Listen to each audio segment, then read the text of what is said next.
Hi guys, Gruttz here, and we are back on the Dozacraft server, and this is the second part of the show and tell of where we're up to on the Hunger Games, and I'm recording this straight after the last episode that you would have seen, and hopefully I can explain this stuff now. If you remember a few videos back, I did show this arena and I showed the starting podiums. All I had was pistons under them. And I had the 7-segment display out there. And that had just the wiring behind that. This is just my little workstation here. A lot's happened since then. And it's all behind this pumpkin here. So, here it is, and this is a lot of redstone. The last episode I showed you the start system and the sort are working. This is all the redstone behind it, and it's a lot, especially designing it all from scratch and doing it. But yeah, I love this stuff and I've really enjoyed doing it. So, just so you get an idea of where we are under the map, you'll see there's the first podium, then the second one's there, third, fourth, looping around. This here, straight above my head, is the cornucopia, with all the hoppers and droppers to do their stuff. Then above my head here we have the 7-segment display on the side of the hill that does the countdown. So the last bit of wiring I showed here was this 7-segment display, the figure 8 of pistons. Since then I've wired them all down, and this here is the decoder. This is the brain of the countdown, and it's very hard to get anywhere or show anything here now. But basically what this is like I said, it's a big piston tape. So you've got this piston here pushes everything up, then that one there you can just see pushes this way. This piston here will push it down, that one pushes across. Every so often, as you can see here, there's cobblestone taken out and we've got glass in place. Now, the reason behind this is there is you see these torches here, and you can just see the power coming through there. Wherever there's glass, it won't transmit power. Wherever there's cobblestone, it will. So whenever there's cobblestone, power goes through and the pistons extend on the display. So it was just a case of working out where I needed cobblestone, where I needed glass, and then pushing the whole thing around so it's a big cylinder. I did record myself designing and building this, and I decided not to release it as a video because it just seemed really long, really boring. There was a lot of me humming and hawing, changing my mind, changing things. By all means, I've still got all the footage, and if anyone does want to see it, I'll try to edit it together as small as possible and upload it. But yeah, the start button is just up there, and that sends the signal around to the decoder. That sets it away, which it goes around on a set time, sending the signal up to the countdown clock. I have an output from it which goes into this RS NOR latch, which then sends a signal up and around to each one of the starting podiums, which will pop the piston up. Next is this mess of hoppers and droppers. You wouldn't believe the headache that this caused. Trying to route everything so they didn't interfere with each other. so that everything worked. You can just see the mossy cobble there, that's the floor that the chests are standing on. And these are the centre 4 chests right above here, the single chests, and then the outer ones are here. It's a little bit hard to see anything here, and it'll be very hard to try to describe, but it's basically dropper elevators for the items coming from these hoppers, which come from this randomizer here.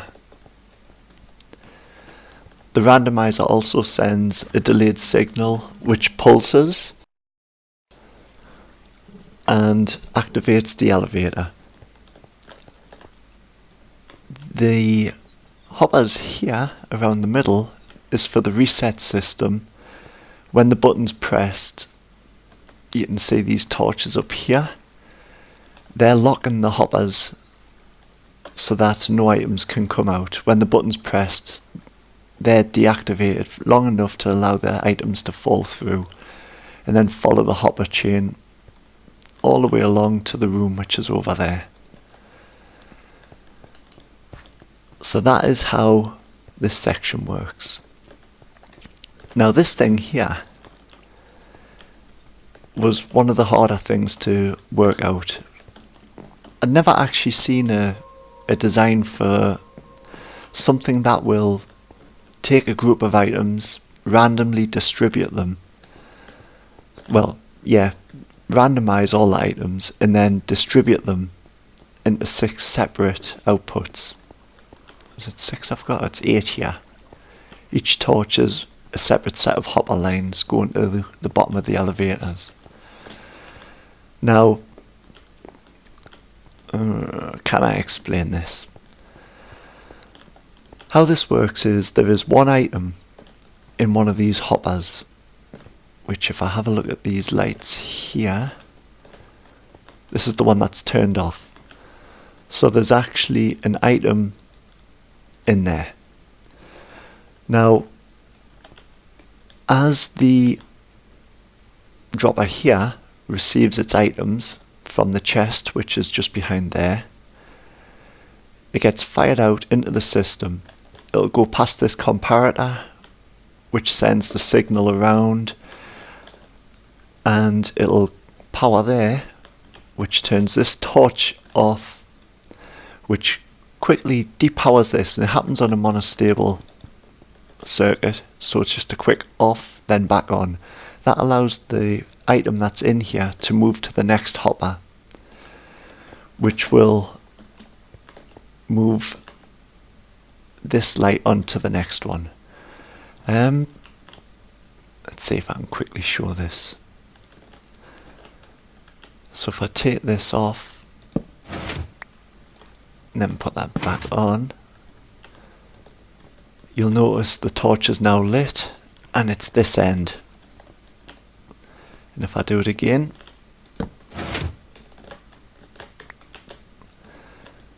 no change. This is on the fallen edge of the monostable circuit. It's once the hopper goes back up, then the change happens again. And as you can see, the next one. So that means this line is depowered, so the item that comes through will travel to that chest.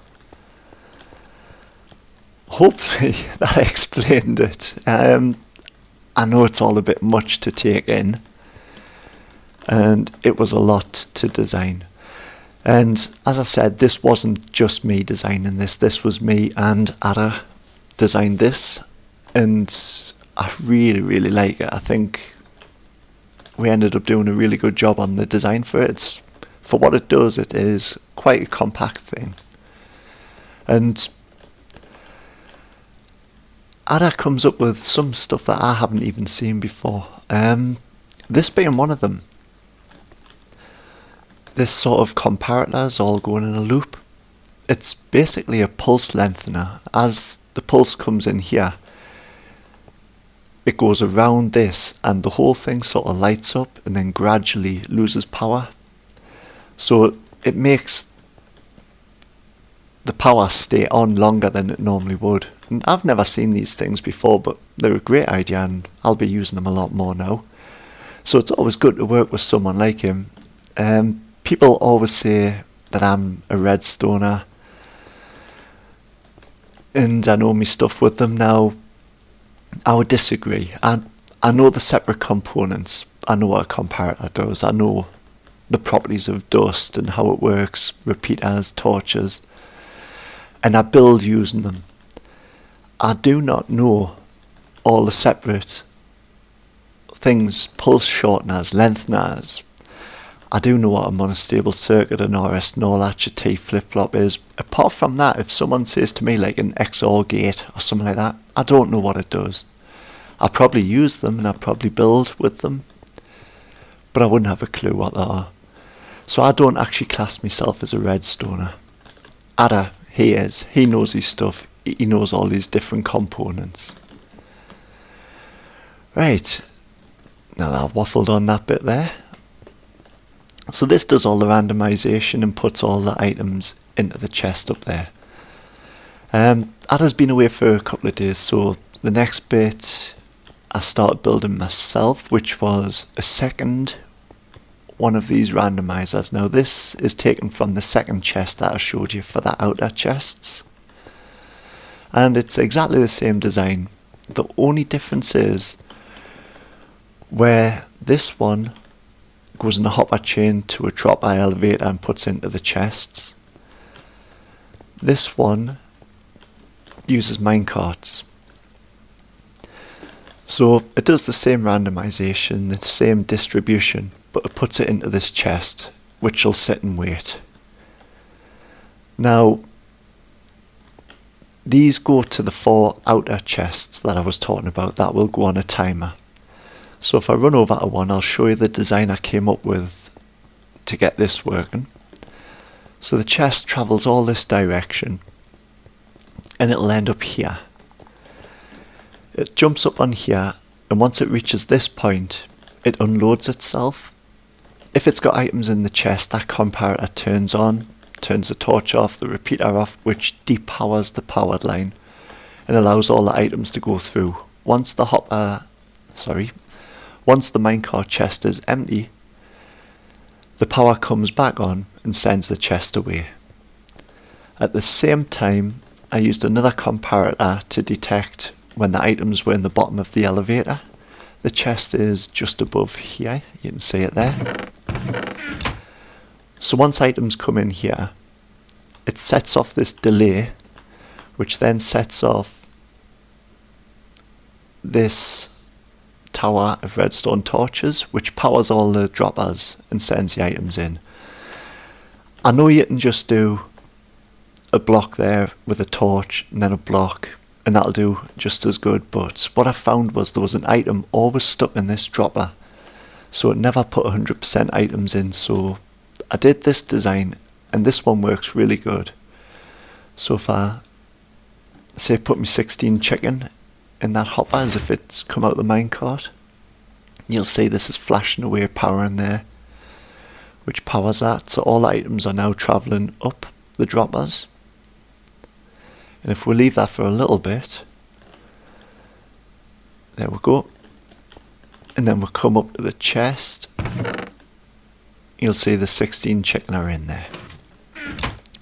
Now what you'll hear as I put these in is a piston activate.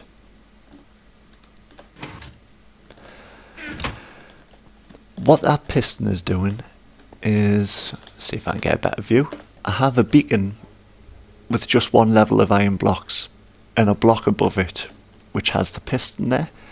So as you can see, there's no beacon light going up through, but if I put anything in the chest, it pulls the piston away, which allows the beam to go up.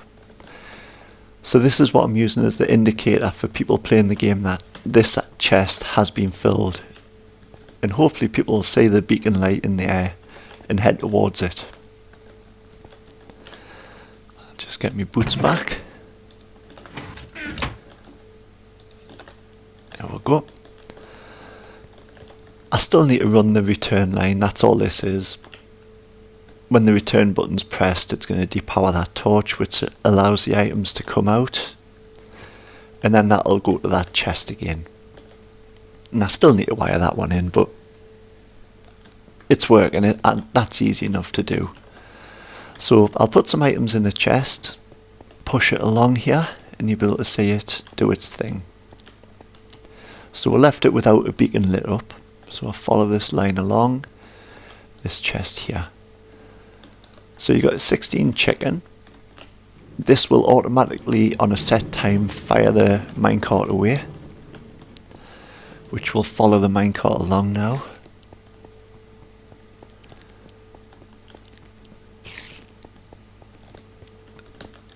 And as you can see, the beam of light is shown now. Minecart's sitting there, it's unloading at the minute. You can see the comparator turned on. Eventually when it's empty, that'll turn off and the cart should head back on its own, leaving us with our 16 chicken in the chest. Once someone takes the items out,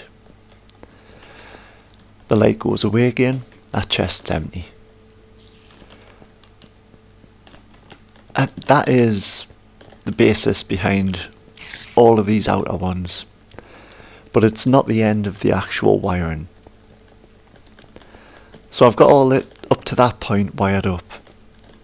What I need to do next is I need a way of determining which one of these will be sent out. That was loud. Which one will be sent out, and I don't want a set pattern. I don't want every single game this one goes, then that one, then that one, then that one. Otherwise when you're playing the game you know it to be roughly around the chest area.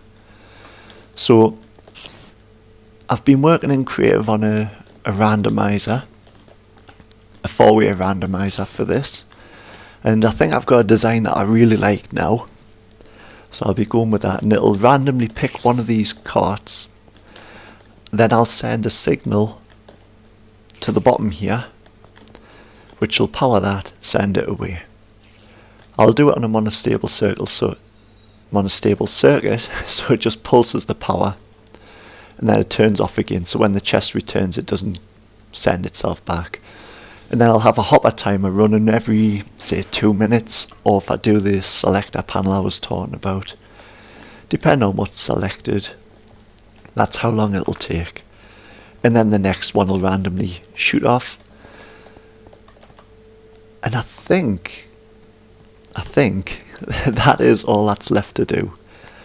And I think I'm going to build this randomizer in this area here. There's a lot of things here. And I think I will actually do it on video, because I've got to admit, I did look around for randomizers to do exactly what I needed to do, and there was absolutely nothing I could find on YouTube for that. So I went to creative and I came up with a design, and I'm really happy with the design. It does exactly what I want it to. I'm not sure if it'll be the next video, because I do have something planned with Doza, a project with him, and that may be the next video, but we'll see. As for the wiring, I don't think there's much more to show, to be honest. This is the button control to disable the buttons once they've been used. As you can see, the button's on the other side of the red clay block there. If anyone presses it at the minute, nothing will happen, because this block has been retracted. So if someone presses the reset button, if the system needs reset, usually this block would be out and that light will be on. Once they press the button, it goes through a slight delay, which goes back on itself, and it'll push the block back through. This is another monostable circuit. There's a piston under here, and that'll shoot the block out and leave it where it is. Same things on the preparation button, which is over this way. That's it there, exactly the same idea, and these two are linked together. Apart from that, I think that is everything. Yeah, it does just look like a big mess of stuff, and it's hard to make sure I've covered everything here. If anyone, for any reason, wants a better explanation of any part of this system, just leave a comment. I'll either come back in here and try to describe it in more detail, or I'll go on the creative server and I'll show the one built in there, and I'll show exactly how it works. That's just the door for getting in and out. But I think that's it. Yeah, there's a lot of redstone, a lot of different devices in this. I absolutely love it. I love this stuff. Yeah, I might actually start like a redstone consultancy agency at spawn. If anyone's got any redstone stuff they want done, I'll choose a price, they'll tell us what the job it is, I'll give them a quote, and then go along and do the job. I want to spend a bit more time at spawn, doing stuff there, making it a bit more active in that area. But yeah, I think I'll just double check that I haven't missed anything out. Yeah, there's still the train station to build. I want that to be high tech as well. When designing this, I want to try to keep it as close to the actual film as possible. That's why I have the main cornucopia and these outer chests. I've called them care drops. If you remember in the film, Katniss hurt her leg during that fire, and somebody sent a care drop in which healed the leg for her.